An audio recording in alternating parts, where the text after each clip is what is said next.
Yeah, it isn't that simple. In fact, the blame can't rightly be placed on just this one movie. Sharks had captivated the public's imagination as big scary monsters long before Jaws was released, even long before the invention of film. There's no denying that Jaws instilled a fear of the water in the millions who saw it in the summer of 1975, but the actual cause of that fear was a potent combination of antiquated shark science and Hollywood sensibilities.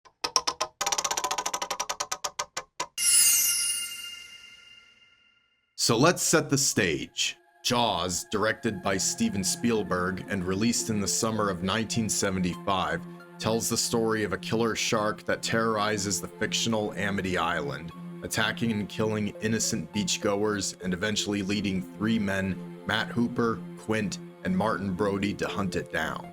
The film was a massive hit, spawning the trend of summer blockbusters and instilling a fear of sharks into the general populace. But true Jaws aficionados know that Steven Spielberg made a number of changes when adapting the book by Peter Benchley for the big screen. Among the bigger changes were removing Hooper's love affair with Ellen Brody and Mayor Vaughn's connection to the Mafia.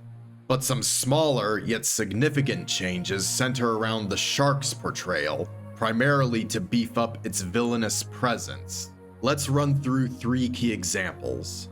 First up is the very first attack on Chrissy Watkins.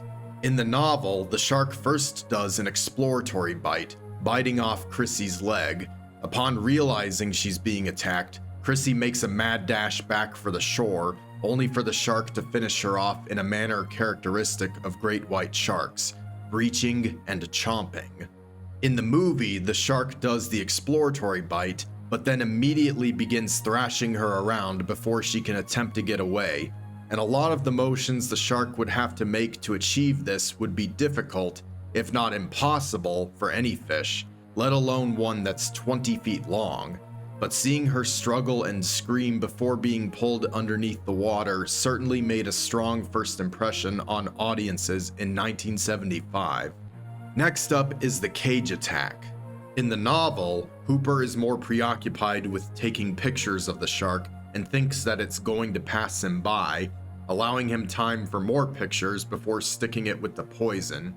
But instead, the shark rams the cage right in front of him, breaking through and clamping its jaws around him before he can get away. In the movie, Hooper is focused entirely on sticking the shark with the poison, but the shark makes a wide circle around the boat, out of his eyesight, before sneak attacking Hooper from behind. This gives the movie shark a cunning quality, like it's able to read its opponent's intentions and react accordingly. Lastly, we come to Quint's death. In the novel, the shark has been harpooned so much that it's too tired to continue fighting. But as Quint and Brody are reeling it in, the shark zooms to the surface and slams the boat, capsizing it, then just rolls off into the water. Quint gets tangled in the harpoon's ropes and is pulled underwater before Brody can save him. The shark never attacks Quint, and he just drowns. But in the movie...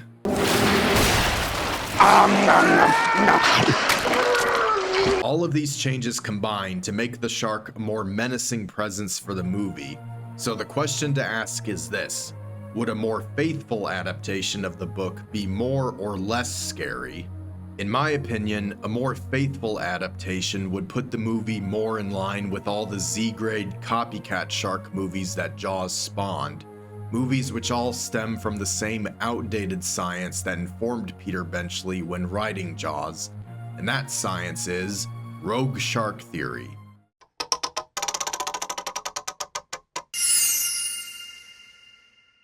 Rogue shark theory served as the prevailing explanation for shark attacks for much of the 20th century within the scientific community. The theory goes as thus: some sharks may specifically target humans, having developed a preference for human flesh. Of course, the science has changed a ton since then, primarily that sharks have little incentive to prefer human meat. Sharks need a lot more meat to survive than what the average human can provide. Not to mention, humans aren't the primary food source that juvenile sharks grow up to hunt. Attacks these days are typically blamed on territoriality, mistaking humans for seals, or simple curiosity. Sharks don't have fingers, so they typically use their teeth to inspect unfamiliar objects in their environment. But until this was understood, the world only had rogue shark theory to explain attacks on humans. And this theory stemmed from the very same series of attacks that inspired the creation of Jaws, and the incident that truly catapulted sharks into the limelight as man-eaters.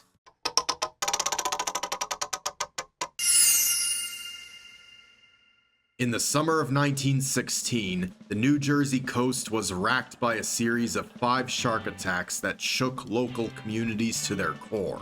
While shark attacks had been an occurrence throughout history, this was the first major string of attacks to occur following the rise of mass media over the course of the 19th century.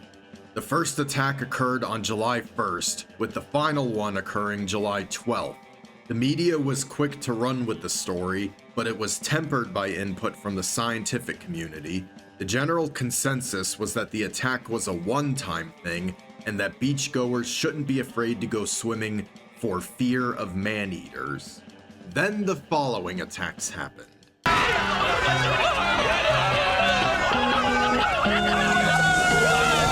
Comparing this series of attacks to the release of Jaws 60 years later, the argument can be made that the Jersey Shore attacks were far more traumatic to the public's perception of sharks. Following the release of Jaws, there was a brief spike in sport shark fishing, but the movie did a far better job of making people hesitant to go in the water at all.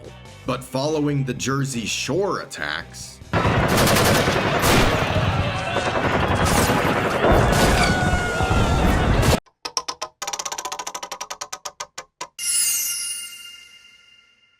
so we've covered the sensationalization of living sharks, really just the great white. But let's cover the granddaddy of sharks while we're at it, the one and only Megalodon. This is a topic that's been beaten to death by other, far more qualified creators than me. Of course, it's no surprise that people would want the Meg to still be around. People are enamored with big scary monsters, and Captain Ahab syndrome is an epidemic. But you want to know what would happen if Megalodon was still alive? Let's assume one came across a random scuba diver or swimmer. The shark will just swim past without paying them any attention. Why? Because if currently living sharks need to eat more than what humans can provide, then that rings even truer for a shark 60 feet long. So give it a rest and enjoy your cheesy B movies, because reality likes to be disappointing. Thank you for watching. This is my little contribution to Jaws' 50th anniversary. Any and all feedback is appreciated. Best wishes.